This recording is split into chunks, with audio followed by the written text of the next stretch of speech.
pleine lune en Gémeaux que l'on appelle aussi pleine lune du Castor.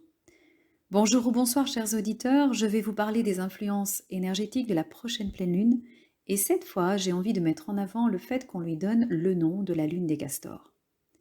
Cette pleine lune met en lumière une sorte de passage. Avez-vous senti la lourdeur de ces dernières semaines?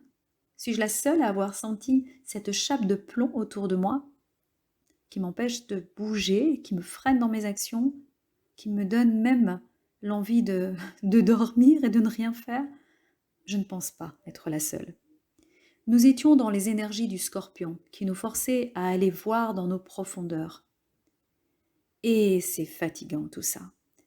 Heureusement, les périodes plus compliquées ont une fin et cette prochaine pleine lune marque un changement sensible à ce point de vue.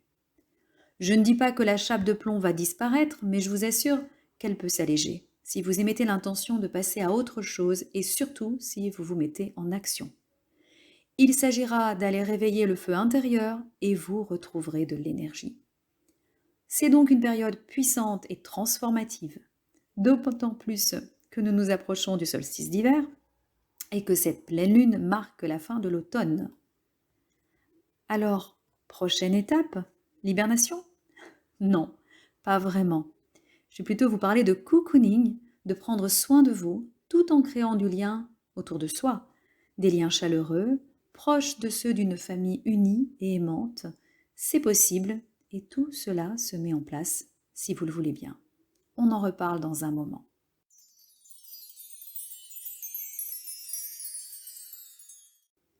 Rapidement, je vous parle de nos activités prochainement. Côté stage, 2 stages en présentiel à Renan en Suisse. L'un sur l'intuition et l'autre sur la loi d'attraction. Ce sera le week-end du 8 au 10 décembre. On peut s'inscrire à l'un ou à l'autre stage, ou même les deux. Et puis, il y a un atelier à Dour, un atelier thérapeutique, pour trouver un éclairage sur une problématique grâce à un exercice de constellation familiale. Ça n'est pas une constellation complète, mais cet exercice peut vraiment vous aider à en savoir plus sur votre problématique. Les places sont limitées à 8 participants grand maximum. Et côté Reiki, une initiation au 2e degré est prévue à distance, en décembre, et au degré 1 aussi, sauf que celle du degré 1 commence dès ce lundi 27. Donc si vous souhaitez nous rejoindre, il nous reste ce week-end pour en discuter.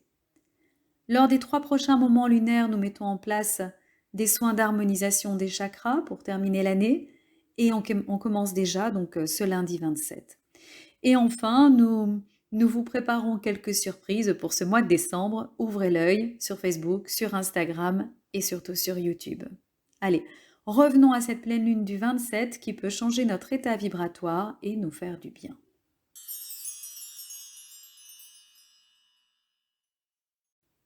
Cette pleine lune réunit les énergies de communication et d'exploration des Gémeaux avec la passion et l'optimisme et le feu du Sagittaire.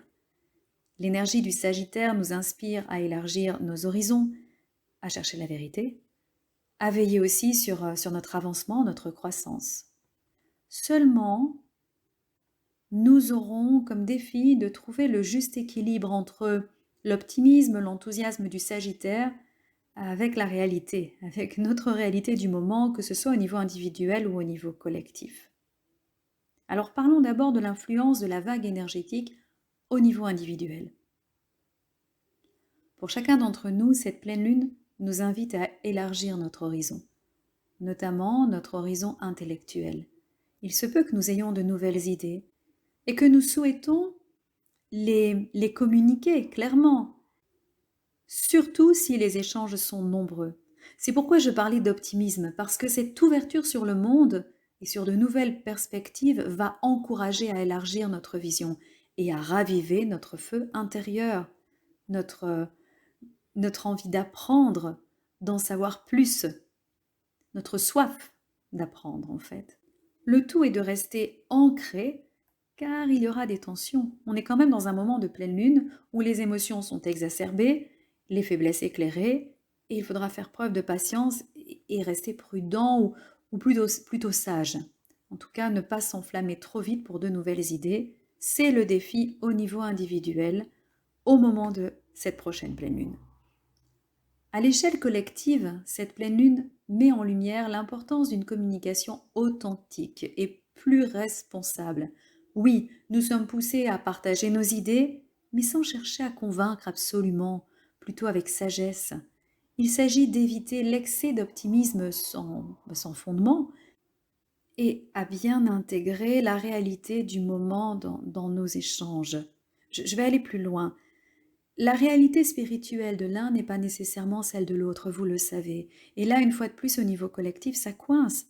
Il n'y a pas à lutter pour défendre avec passion aveugle une foi spirituelle en détruisant une autre forme de foi.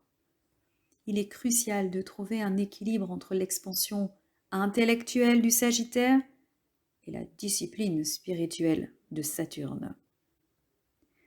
C'est aussi un appel à une communication plus authentique, à une responsabilité dans la diffusion de l'information, dans les échanges d'informations.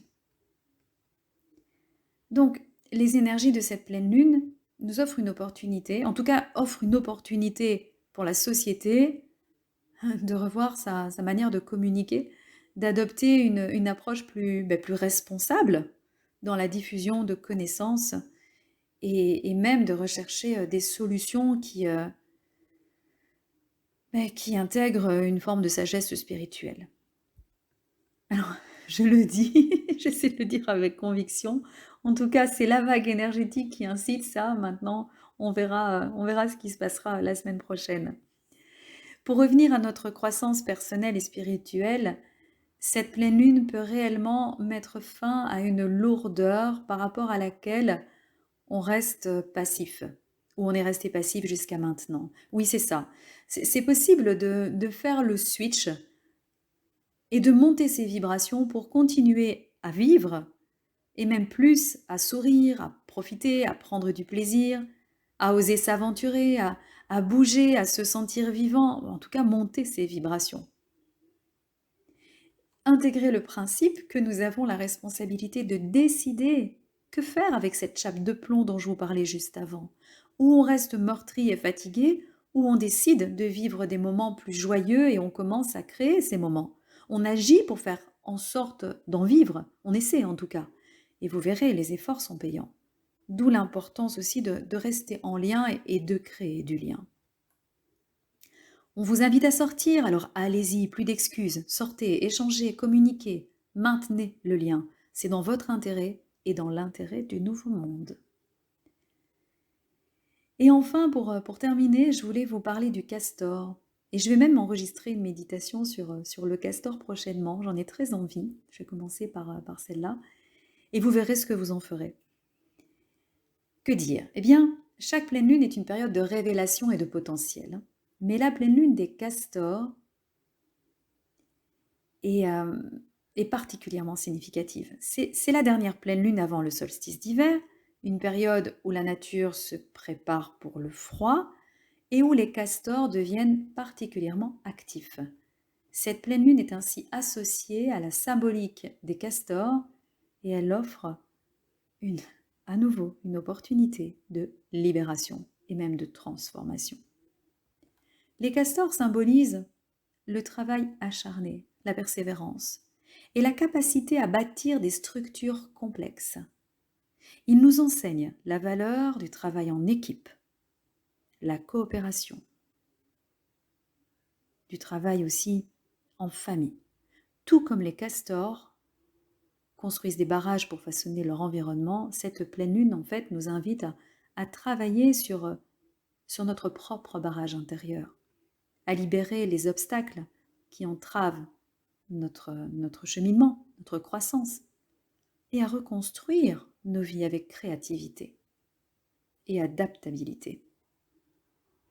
On peut donc faire le rapprochement avec nous-mêmes. Et la pleine lune des castors offre une énergie de libération.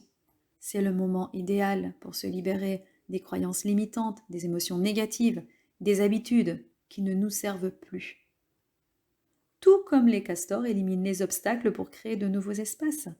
Cette pleine lune nous invite à laisser derrière nous ce qui ne nous nourrit plus, à nous libérer du poids du passé et à ouvrir la voie vers une transformation profonde.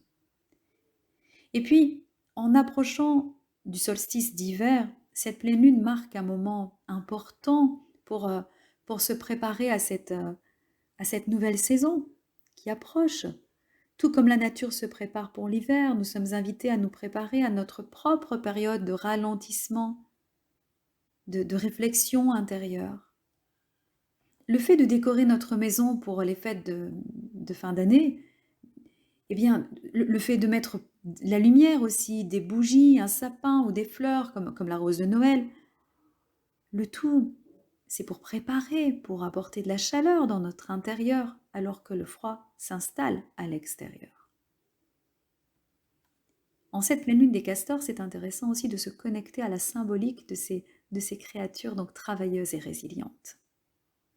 J'ai eu le plaisir de suivre un atelier sur la symbolique des animaux avec David Deneyer. Donc je voulais un peu vous partager ce parallèle que l'on peut faire entre le mode de vie de l'animal et notre cheminement. Car nous sommes tous reliés, même avec le règne animal. Enfin, je vais terminer maintenant quand même. Alors que nous vivons cette dernière pleine lune de l'automne, préparons-nous à accueillir donc ce solstice d'hiver qui approche et que cette pleine lune du castor en Gémeaux nous inspire vers plus de clarté, vers une communication authentique et le réveil de notre feu intérieur. Je le répète, voilà. Merci de m'avoir écouté. Je vous retrouve lundi soir avec Marie-Christine en live pour un soin d'harmonisation des chakras.